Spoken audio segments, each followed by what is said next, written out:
Do you remember the little Hoover Dustette 26, whatever it was, B, from a little while ago that was sent to me on its way to its final owner from where it was bought? Well, it's done, finished. We've got to fight with this back to get it back on, but hopefully once it's done we can show you how it works and what it looks like and what we've modified. Let's have a look.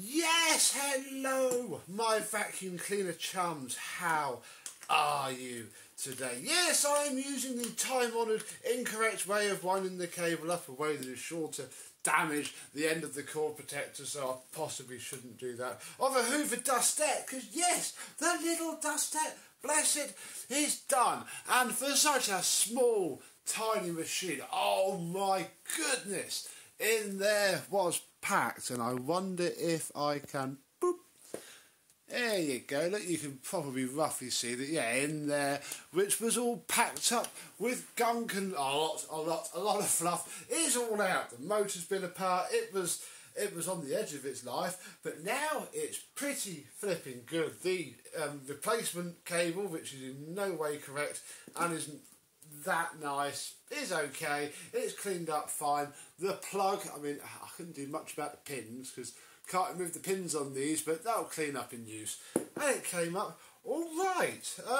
Yeah, where are we? Oh, they're over here, look. These are the carbon brushes that came out of the thing. I mean, this one here was just, oh, let me get a focus on it. Yeah, there's nothing. I mean, it was literally minutes away from that back edge just failing miserably and destroying the entire thing. The other one was a bit better, but, you know, certainly not great. And, yeah, luckily I had many spares, so I put the original springs back in. These are just the random springs from the random carbon brushes that I found. But, yeah, luckily it was alright.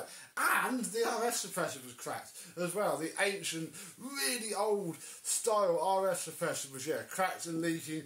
And generally it was caught just in time. Even the paintwork's not too bad. I mean, there's a little bit here and there. But, you know, all in all, it is pretty flipping good.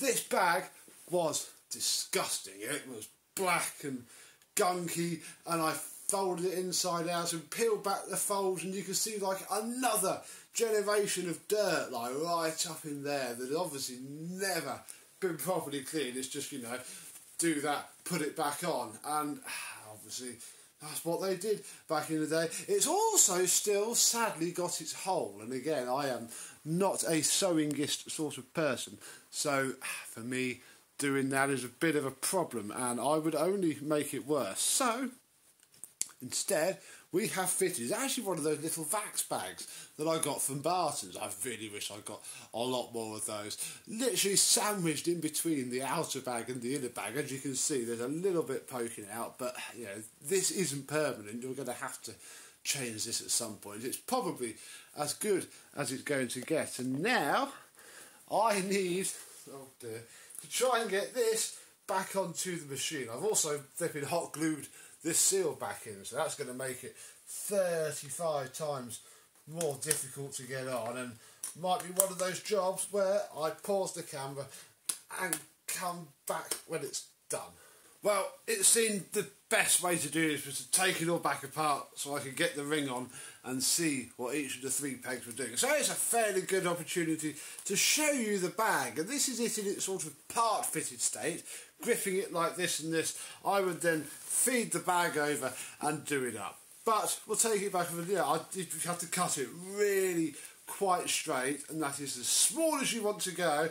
It just about holds in here, and yeah, oh, they're just so tight on the back of those three lugs, but it's on there. I'm not going to touch it now.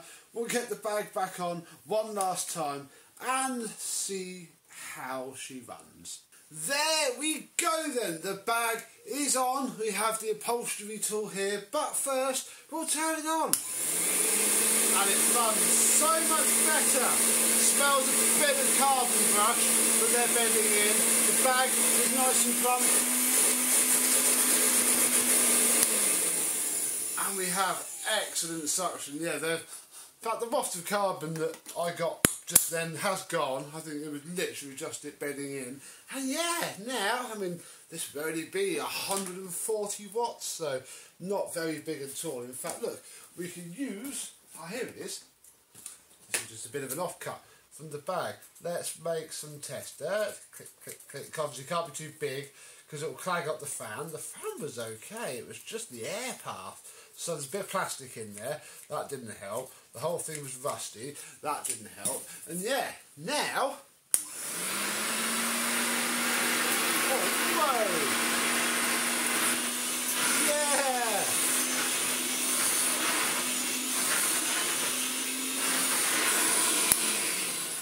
I know a fair few people do keep a Dustette about. If you had the shoulder strap and you had the little hose, you know, that's a V8 on high to anybody who didn't know any better. That's, you know, I quite like that little honey motor, just enough airflow to get the job done, and will last forever, assuming you don't wait for the carbon brushes to wear down to nothing so that the spring contacts the armature. So yeah, this little Dustette is done. All we need to do now is, and I'm sorry, owner of said Dustette, I know you're watching and you'll probably have found out by now, but the easiest way to get this back on, I think, I mean, unless of course, oh no, it's evened itself out. Whatever it was that was binding has now sorted itself out. Thing is, it's those 3 pegs down there. There's 3 of them, one there, one there, one there, and you don't want it to snap off because then it really won't fit back on, and it's a complete screwy mess to get a new one back on, if not impossible. So yeah, do be careful. And it's going to go back in its little box with its bag and its upholstery tool. And for the owner, because I had to open a new pack to get at them, the remainder and 3 other little Vax Sahara dust bags that I just cut the top off. Look! Vax have got one of those newfangled internet things. Wow! I wonder if that will ever take off. So yeah, the little Dustette that's tried now could. And all we have to do is put the elastic band back on this box and it'll be like we never touched it. And we can just post it back like this, I'm sure. This will be plenty. That'll make it intact. It's a Hoover, there it is, at 2614B after all. So, comment down below, what is your favourite Dustette model? I have to say I do favour the slightly older ones than these, although these are by far more practical because you can literally shove pit-fit tools on them really, really easily. So, yeah, and they're all the same. They're all just little dusty boys, and they're quite good. This one hasn't been all around the world. It stayed in the UK, but it can have a nice, fresh life, fresh back in its box once more. Thank you very much for watching, and I and some other disastrous dusty vacuum cleaner will see you soon. Bye bye.